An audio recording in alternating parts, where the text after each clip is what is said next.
ఏదైనా కోల్పోతాను, నమ్మకాలు కోల్పోతాను.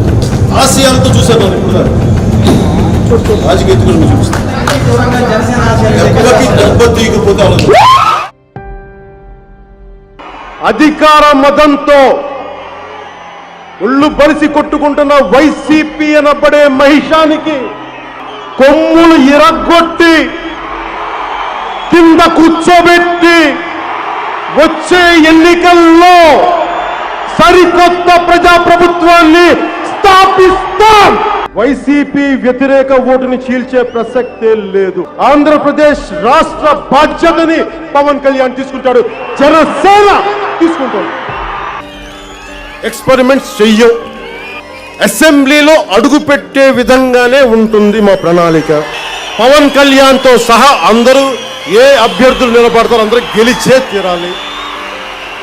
ఓటుని వేస్ట్ కానివ్వం, జనసేన సత్తాని చాటుతాం. రాష్ట్ర రాజకీయాల్లో వచ్చే ఎన్నికల్లో జనసేనది చాలా బలమైన సంతకం ఉంటుంది. వచ్చే 6 నెలల తర్వాత వచ్చే ఎన్నికలు ముందొస్తాయా రేపు వచ్చినా సరే జనసేన తెలుగుదేశం కలిపి పోటీ చేయబోతున్నాయి. ఎన్నికల్లో ఖచ్చితంగా పోటీ చేయబోతున్నాయి.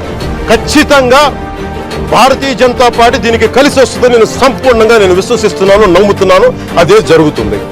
జగన్ గుర్తుపెట్టుకో, అధాపాతాళానికి తొక్కకపోతే నా పేరు పవన్ కళ్యాణే కాదు, నా పార్టీ జనసేనే కాదు. మర్చిపోకో.